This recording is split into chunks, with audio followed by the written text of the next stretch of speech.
지난 한 주 우리 주신 말씀을 붙들고 또 이렇게 어떻게 사셨는지 궁금합니다. 순종하면서 사셨습니까? 아무도 대답을 안 하시는군요. 힘들지 않으셨습니까? 힘든 것입니다. 저도 너무 힘들었습니다. 믿음의 삶이라는 것은요, 힘든 것입니다. 운동을 하러 이 짐을 가서 바벨을 들고 덤벨을 들고 할 때 안 힘들잖아요? 그 운동 안 하는 겁니다. 흉내 내는 것입니다. 믿음의 길을 걷기로 하여 걷기 시작하였는데 힘들지 않다. 그럼 믿음의 길을 걷고 있는 것이 아닙니다. 흉내 내고 있는 것입니다. 오죽하면 예수님께서 말씀하셨습니까? 좁은 문으로 들어가라. 그 길은 좁고 협착하여서 찾는 이들이 적은 것이다.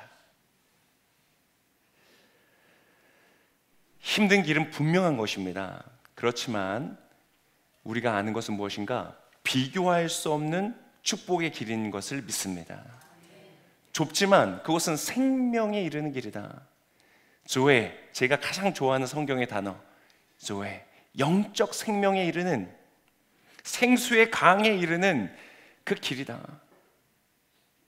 갈수록 부요해질지언정 영혼은 메말라가는 그러한 길이 아니라 갈수록 우리의 영혼이 살아나고 생기가 살아나고 소망이 살아나는 그러한 생명의 길이다. 로마서 8장에 고난은 있지만 그것은 장차 우리에게 나타날 영광과 비교도 할 수 없는 것이다 말씀하시는 그러한 길. 그래서 포기할 수 없는 것입니다. 포기해서는 안 되는 것입니다. 할렐루야. 믿음의 길은 포기해서는 안 되는 것입니다. 우리 좌우에 계신 분과 한번 마음을 담아서 인사하시겠습니다. 포기하지 마십시오. 포기하지 마십시오. 포기해서는 안 됩니다. 이 내용을 오늘 라합이라는 여인이 온 몸으로 우리에게 증거해 주고 있습니다. 온 몸으로 증거해 주고 있습니다. 라합이라고 하면 아마 쭉 줄을 세우면 저 끝에 있을 만한 여인입니다. 보잘것없는 여인이었습니다. 그런데 그 여인을 통해서 우리는 오늘 배우게 될 것입니다. 여호수아 2장에 이르르면 여호수아가 2명의 정탐꾼을 보내죠. 이것은 40년 전에 했던 정탐과는 전혀 다릅니다. 단순한 탐방이 아니라 여리고 점령을 위한 군사작전의 시작입니다. 여호수아 2장 1절에 보면 이렇게 기록되어 있었습니다. 같이 한번 읽겠습니다. 눈의 아들 여호수아는 시딤에서 2 정탐꾼을 은밀히 보내며 말했습니다. 가서 그 땅을 살펴보고 와라. 특히 여리고를 눈여겨보아라. 그리하여 2 정탐꾼이 가서 라합이라는 창녀의 집에 들어가 거기 묵게 됐습니다. 은밀히 보냈죠. 아무도 모르게. 왜요?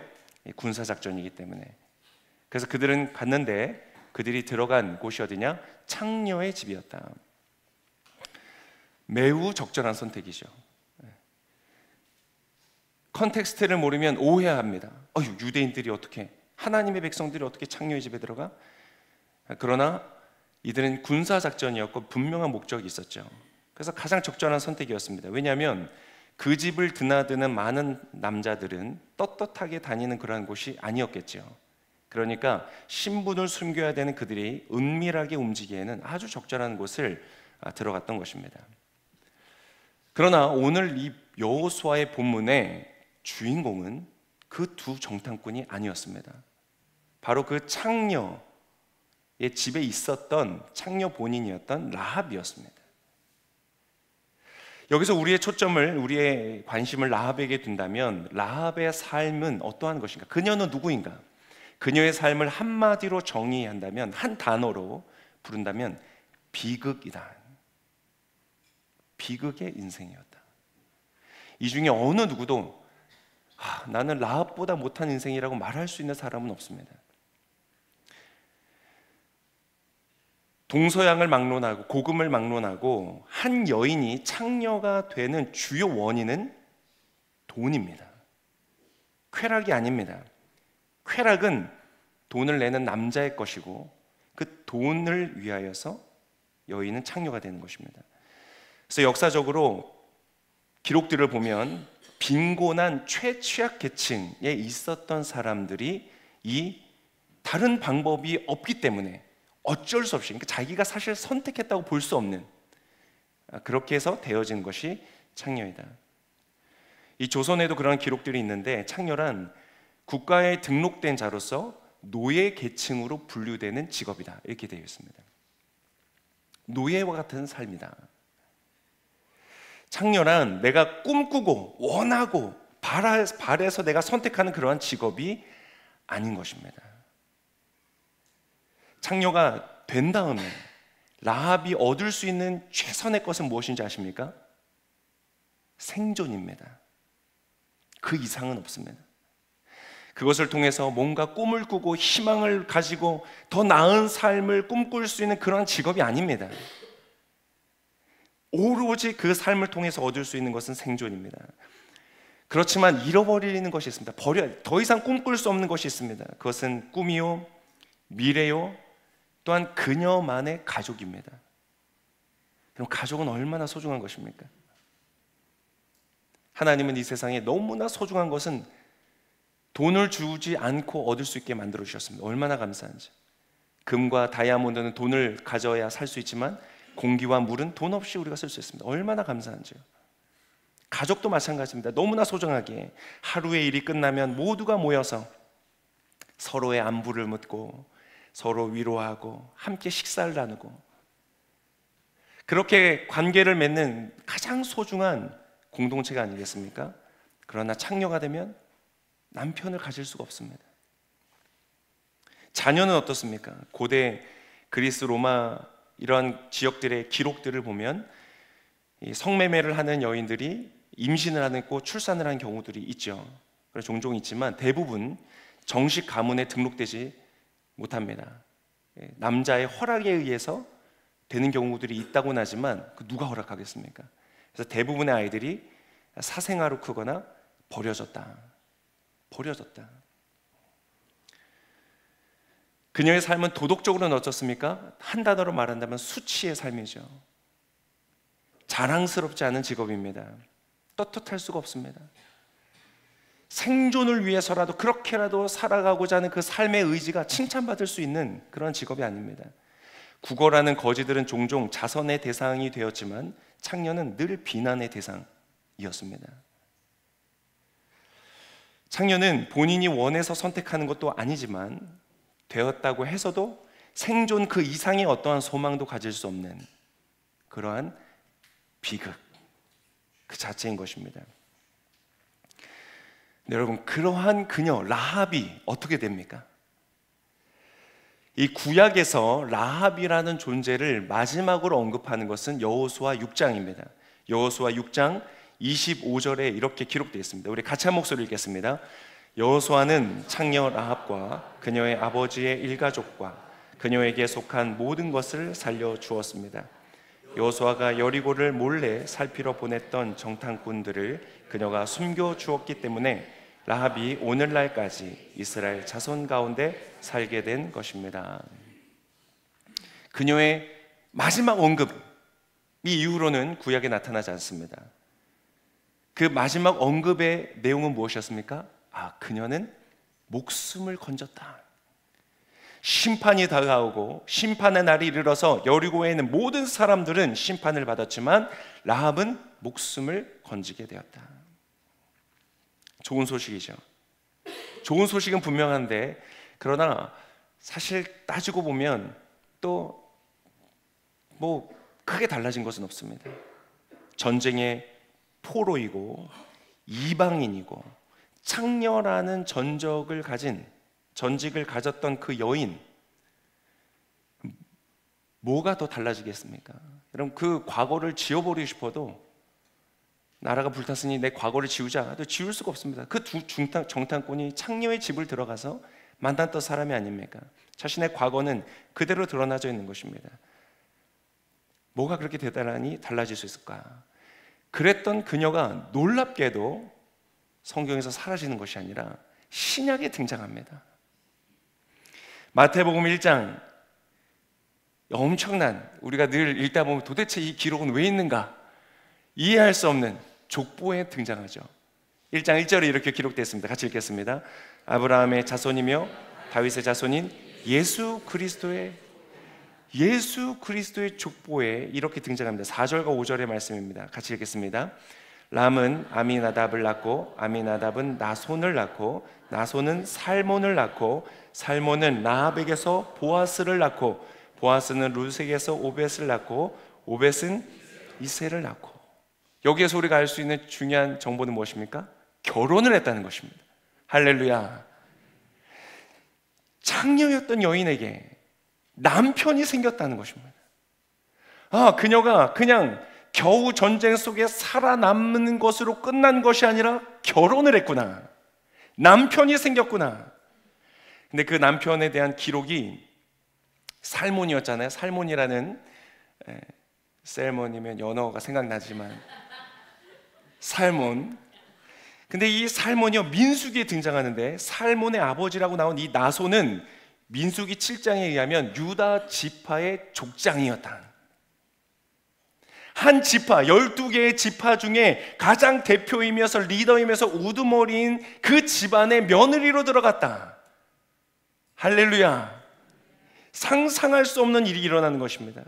라합은 유다 지파의 족장의 며느리가 되었고 결국은 그 지파의 족장이며 리더가 되어진 살몬의 아내가 되었다. 여러분 생각해 보십시오. 유다 지파의 리더였습니다. 거기에 있는 살몬, 여러분 아마 수많은 여인들이 탐냈을 것입니다. 우리 최근에 어떤 분에게, 누군지 말씀 안 드리겠지만 누구의 얘기를 들었을 때 교회에 멋진 형제가 갑자기 딱 등장한 거예요. 뉴질랜드에서. 남자가 많지 않잖아요. 그래서 수많은 여인들이 저 남자 어떻게 내가 할까 했는데 그분이 탁 점을 찍어놓고, 그때 그 여자분이 차가 있으셨대요. 그래서 그 차로 기도 모임이 끝나면 다 이렇게 데려다 주는데 일부러 그 형제의 집에 마지막에 들리면서 자연스럽게 관계를 해서 결혼을 해서 지금 잘 살고 계십니다. 여러분, 이 살몬은 수많은 여인들이 아마 꿈꿨을 겁니다. 저 남자랑 결혼하고 싶다. 저 남자의 아내가 되고 싶다. 그랬던 남자에게 창녀였던 라합이 시집에 갔습니다. 이상하죠? 우리들 교회라는 교회가 있습니다. 혹시 들어보신지 모르겠습니다. 이 우리들 교회라는 교회가 아주 유명한 게 뭐냐면 공개적인 죄 고백으로 굉장히 유명합니다. 이 모든 회중들이 있는 곳에서 성도들이 나와서 자신의 죄를, 정말 은밀한 죄, 아무에게도 말할 수 없는 그런 죄를 공개적으로 막 얘기를 합니다. 깜짝 놀랐죠. 어떻게 저렇게 할 수가 있을까? 가장 가까운 사람에게도 말 못할 그러한 죄를 막 공개적으로 하는 거예요. 같이 신학을 했던 동기분이 거기에 교육자로 들어가셨거든요. 제가 너무 신기해서 어떻게 그게 가능하냐? 그 목회 괜찮으세요? 그랬더니 너무 힘듭니다. 이렇게 했어요. 다 뭐 가리는 것이 없어요. 다 공개하니까요. 근데 참 재미있는 이야기를 들었는데요. 거기서 공개하니까 젊은 자매들도 나와서 막 정말 어디 가서 말할 수 없는 그 과거에 있었던 자신의 과거와 죄들을 얘기를 공개적으로 죄 고백을 하는 거예요. 성경대로. 그런데 있잖아요, 희한한 게 그러한 자매들이 그렇게 결혼을 잘한대요. 그 교회에 아주 훌륭한 청년들과 남자들과 결혼을 한다. 회개의 가치를 알고 있는 권사님들이 그런 자매를 그렇게 자기 며느리로 데려간대요.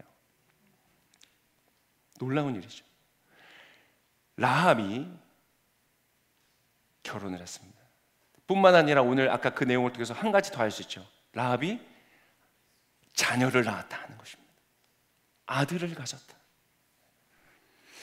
그 아들이 사생아나 버려지는 아들이 아니라 누굽니까? 보았습니다. 제가 솔직히 이번 성경 연구하면서 처음 깨달았습니다. 라합이 보아스의 엄마였구나. 보아스면 누굽니까? 성경에, 여러분, 성경의 남자들을 멋짐의 순서대로 쫙 줄을 세우잖아요. 보아스는 누군가? 탑티어입니다. 탑티어. 거의 로맨스, 성경의 로맨스 하면 가장 먼저 나오는 남자. 너무나 멋진 남자. 어떤 사람입니까? 능력 있습니다. 탁월한 능력 있는 사람, 그 어느 정도 능력 있냐? 그를 따르는 종들과 그의 팔로워들이 다 존경하는 사람. 성품이 너무 좋아요. 아낌없이 베풀고 연약한 자를 돕고 힘없는 사람들을 세워주는 정말 멋진 남자. 그러한 아들을 낳고 품에 안아 기르고 그를 교육했던 사람이 라합이었다. 갓병남이라고 들어보셨어요? 갓병남? 신처럼 완벽하다 해서 요즘에 많이 쓰는 말이래요. 갓병남. 우리 이곳에서도 갓병남들이 많이 나오시기를 축복합니다. 늦지 않았습니다. 창녀 인생도 하나 변화시키시는데 우리 인생 어떻게 변화시킬 수 없겠습니까?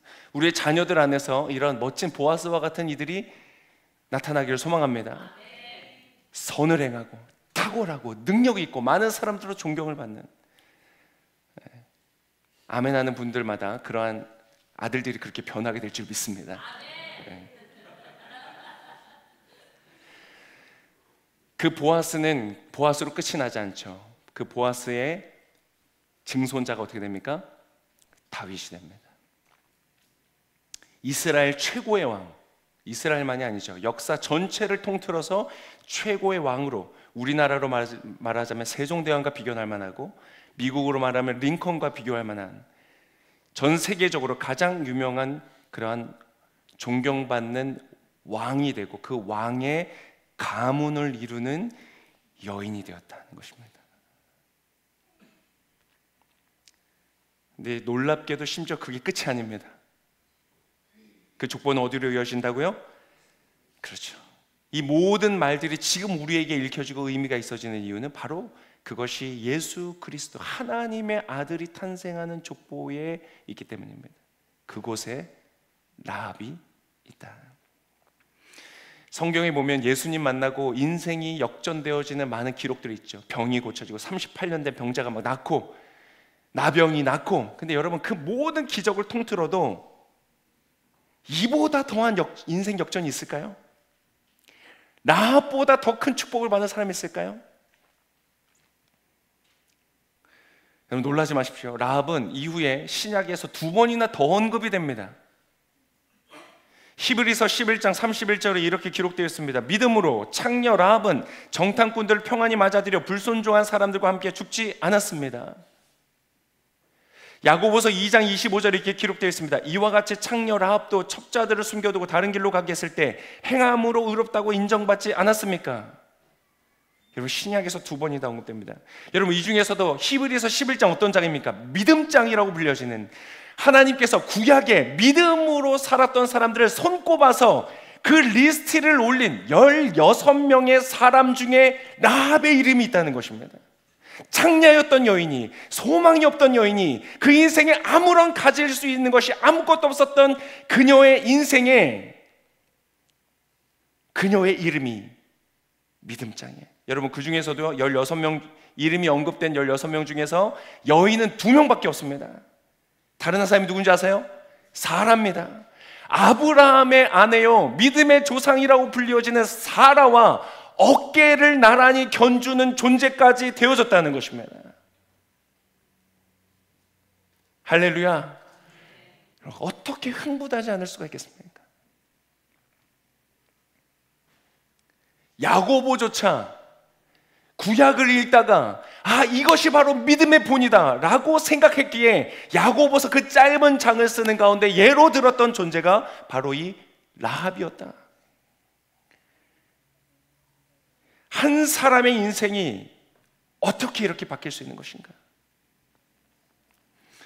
여러분 더 놀랄 만한 일이 있습니다. 더 놀랄 만한 일이기 때문에 놀랍죠? 잘 들으십시오. 제가 농담하는 게 아닙니다. 라합의 기록을 읽으면서 가장 중요한 사실, 지금 라합 전체를 제가 거의 다 말씀드렸습니다. 라합에 관한 이야기를. 여러분 이 라합의 이야기를 들으면서 가장 중요한 것은 무엇이냐? 바로 저와 여러분이 라합이라는 것입니다.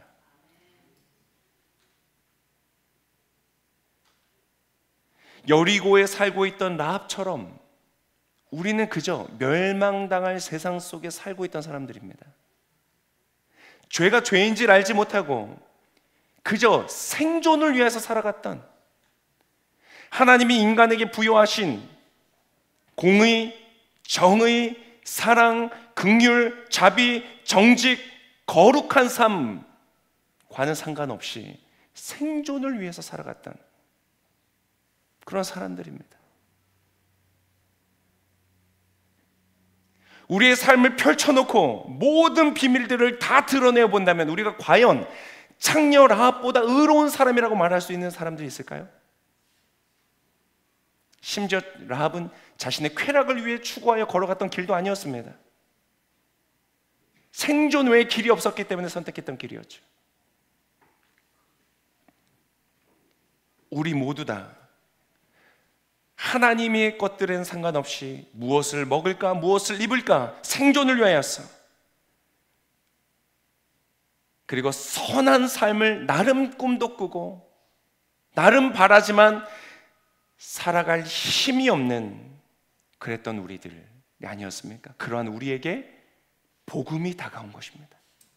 하나님의 일의 소식이 다가온 것입니다. 마치 라합에게 정탐꾼이 오듯이 하나님의 백성들이 오고 있고 하나님의 공의로운 심판이 이 땅 가운데 임할 것을 그 소식이 들려졌던 것처럼 우리에게 성경이 찾아오고 하나님의 말씀이 다가오고 주님의 몸된 교회가 나의 마당을 향하여 찾아온 것입니다.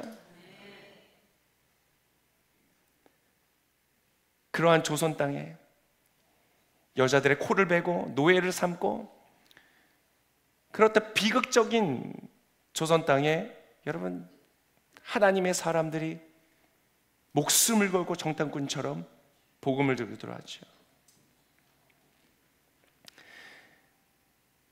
여러분, 오늘 라합이 경험하는 이 엄청난 축복, 정말 상상할 수 없는 축복은 바로 저와 여러분을 위하여 하나님께서 약속하시는 축복인 것입니다.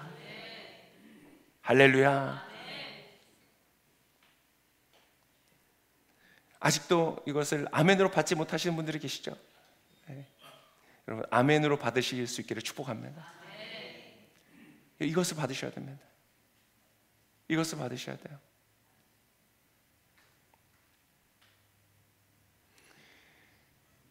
오히려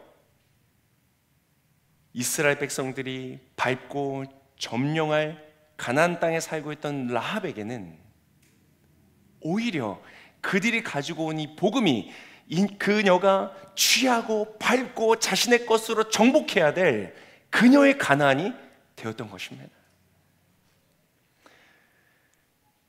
여러분, 그래서 그녀는 어떻게 했습니까? 히브리서 저자가 믿음장에 그녀를 싣고 야고보가 칭찬하면서 믿음의 본으로 보였던 그녀는 도대체 어떠한 믿음을 가지고 있었고 우리는 무엇을 배워야 되겠습니까? 여러분, 이제 설교를 마무리하면서 이 라합에게 배울 세 가지 중요한 것을 말씀드릴 것입니다. 여러분, 이것 하나도 놓치지 말고 여러분의 것으로 삼으실 수 있기를 축복합니다. 그러면 라합의 축복이 나의 축복이 되는 것입니다. 첫 번째, 들었을 때 놓치지 않았다는 것입니다. 들었을 때 놓치지 않았다. 11절의 말씀, 오늘 본문의 11절 말씀입니다. 함께 읽겠습니다. 우리는 그 소식을 듣자마자 마음이 다 녹아내렸고 당신들 때문에 모두 용기를 잃었습니다. 당신들의 하나님 여호와는 위로는 하늘과 아래로는 땅의 하나님이시기 때문입니다. 이 소식을 들었습니다. 들었어요. 가나안 땅에 있는 여리고에 있는 모든 사람들이 들었습니다. 그렇지만 아무도 반응하지 않았습니다. 무서웠습니다. 진짜 그 심판이 임할까봐. 혹시 그 말이 진짜면 어떡하지? 그들이 우리를 정말 절멸시키면 어떡하지? 진짜 하나님이 살아계셔서 우리가 다 심판받으면 어떡하지? 두려움의 마음은 녹아내렸을지언정 그 메시지를 붙들진 않았습니다. 그러나 라합은 달랐습니다. 그 메시지를 자신의 것으로 취하였습니다. 마치 좋은 밭처럼 그 씨앗을 마음속에 품은 것이죠. 그녀는 하나님의 소식을 듣고 그것을 믿기로 결단하였던 것입니다. 여러분, 절대로 하나님의 말씀을 듣고 그것이 사실일 수 있겠구나, 사실이면 어떡하지? 사실일 수도 있겠네 라는 정도에서 머물게 되지 않기를 축복합니다. 두 번째, 여러분, 두 번째, 그녀는 모든 것을 걸었습니다. 모든 것을 걸었습니다. 12절의 말씀에 이렇게 되어 있습니다. 같이 읽겠습니다. 이제 여호와를 두고 내게 맹세해 주십시오. 내가 당신들에게 자비를 베풀었으니 당신들도 내 아버지의 집에 자비를 베풀어 주십시오. 그리고 내게 확실한 징표를 주십시오. 라합은 어떻게 했는가? 그들을 숨겨주기로 결정합니다. 그들을 신고하고 그것으로부터 어떤 혜택을 받을 수도 있었겠지만 혹시 모릅니까? 중요한 역할을 하고 창녀의 신분을 벗고 어떤 다른 안전을 보장받을 수도 있지 않았겠습니까? 그러나 그녀는 그것을 하지 않고 그들을 숨겨주기로 결단합니다. 만약 그들이 발견된다면, 만약 그것이 들킨다면 그녀는 어떻게 했습니까? 살아남을 수 없습니다. 그녀는 목숨을 걸고 그들을 숨겨주었고 그들이 안전하게 돌아갈 수 있도록 중요한 정보들을 제공했습니다. 그것은 자신의 민족을 배신하는 일이었고 반역으로 처형당할 수 있는 목숨을 건 일이었죠. 그러나 그녀는 그녀의 믿음에 모든 것을 걸었다는 것입니다.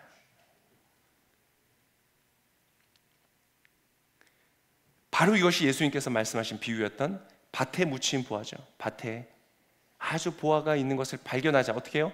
자신의 집으로 돌아가 전 자산을 다 팔아 정리하여 그 돈으로 그 밭을 샀다. 여러분, 믿음이란 무엇이냐? 모든 것을 거는 것입니다. 너무나 많은 사람들이 걸지 못합니다. 적당히 겁니다. 베팅을 합니다. 50대 50으로 분산 투자를 합니다. 여러분, 아닙니다. 하나님의 나라는 여러분 모든 것을 걸어야 되는 것입니다. 여러분, 모든 것을 걸을 수 있는 저와 여러분 되시기를 축복합니다. 그래야 할 때 여러분 창녀조차 아무것도 소망할 수 없고, 여러분 우리가 창녀에게 무엇을 배우겠습니까? 그러하였던 그녀가 여러분 구약과 신약에 기록되며 모든 사람의 본이 되도록 설명되어지는 여러분 엄청난 축복을 받는 사람이 되었습니다. 무엇입니까? 그가 성실히 살았습니까? 열심히 살았습니까? 능력이 있었습니까? 학력이 좋았습니까? 아닙니다. 주님이 주셨던 말씀의 모든 것을 걸 때에 그 역사가 일어나는 것입니다. 모든 것을 거는 저와 여러분 되시기를 축복합니다. 좌우에 계신 분과 한번 인사하겠습니다. 모든 것을 걸겠습니다. 마지막 세 번째입니다. 중요한 것입니다. 세 번째입니다. 여러분, 이건 따라 하시겠습니다. 인내로 기다렸다. 인내로 기다렸습니다. 18절의 말씀입니다. 오늘 18절 같이 읽겠습니다. 우리가 이 땅에 들어올 때 우리를 내려보낸 이 창문에 붉은 줄을 메어 놓아야 할 것이요, 또 당신 부모와 당신의 형제자매와 당신 아버지 집안 모두를 당신 집으로 모이게 해야 할 것이요. 우리가 올 때에 붉은 줄을 메어 놓으십시오. 그때 여러분 라합이 붉은 줄을 언제 걸었는지 아십니까? 여호수아 2장 21절에 이렇게 기록되어 있습니다. 2장 21절 같이 읽겠습니다. 라합이 대답했습니다. 좋습니다. 당신들의 말대로 하겠습니다. 이렇게 라합은 그들을 보냈고 그들은 길을 나섰습니다. 그러고는 창문에 붉은 줄을 메어 놓았습니다. 그들이 떠나자마자 붉은 줄을 걸었습니다. 여러분, 그래서 적당히 내 뜻대로 살다가 죽기 직전에 예수 믿어야지, 회개하고 믿어야 천국 가야지, 여러분 이거 굉장히 어리석은 생각입니다. 라합은 이 소식을 듣자마자 바로 붉은 줄을 걸었습니다. 여러분, 이거 누가 봐도 표시가 될 수 있을 만한 밧줄입니다. 붉은색입니다. 어디에서 봐도 보입니다. 이거 왜 달았어? 사람들이 의심할 수 있습니다. 정탐꾼이 왔었고 라합의 집에 들어갔었고 그 모든 정보를 지금 수집하고 있었기 때문에 위험한 일일 수 있습니다. 그러나 그녀는 걸었습니다. 여러분, 이 밧줄을 걸고 나서 여리고가 함락되기까지 어느 정도의 시간이 지난 줄 아십니까? 하루가 아닙니다. 이틀이 아닙니다. 한 달의 시간이 지나갑니다. 정탐꾼이 자기의 본진으로 돌아가는 데 거의 한 일주일 정도가 걸립니다.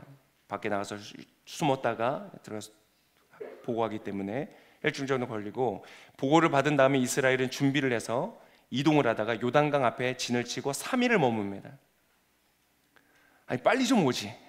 3일을 왜 있어? 그리고 이제 요단강을 도하하죠. 도하 이후에 또 뭐 하냐면 돌단을 쌓습니다. 또 돌 주워 와가지고 라합이 보면 속 터집니다. 빨리 왜 안 오냐? 기다리고 있는데. 그리고 또 뭐 했는 줄 아십니까? 할례를 합니다. 할례를. 그 앞에서 할례를 하고 앉아 있습니다. 라합은 속이 타죠. 왜 이렇게 더디게 올까? 얼마나 긴장하면서 그 시간을 기다렸겠습니까? 생존을 위해서 자신의 창녀에서의 어떤 역할들을 할 수밖에 없는, 빨리 저들이 와서 이 모든 시간들을 하나님의 나라가 임하기를 소망하는데 빨리 안 오는 거예요. 그러나 그 모든 시간들을 라합은 어떻게 했습니까? 인내로서 기다렸다는 것입니다. 때때로 성경은 우리에게 시간을 말해주지 않습니다. 우리가 잘 봐야 됩니다. 그녀가 기다렸던 시간입니다. 우리도 마찬가지입니다. 여러분, 사랑하는 우리 성도 여러분, 하나님의 심판이 오고 있습니다. 여리고와 가나안 땅이 임하였던 것처럼 하나님의 심판이 모든 사람들이 각자의 행위대로 심판하시기 위하여 심판자이신 예수님께서 오고 계십니다. 이미 그 메시지는 주어졌습니다. 많은 사람들에게 들려졌습니다. 그 재림이 다가오고 있습니다. 더디게 느껴지지만 여러분, 인내로서 깨어 준비해야 되는 줄을 믿습니다. 이것이 바로 예수 말씀하신 기름을 준비한 슬기로운 처녀들처럼 언제 오실지 모르는 그 예수님을 기다리며 기름을 준비하는 것처럼 언제 오실지 모르는 그 주님을 기다리며 나의 창에 붉은 줄을 내고 나는 그리스도께 속한 사람으로 믿음으로써 그 인내로 삶을 살아가는 것입니다.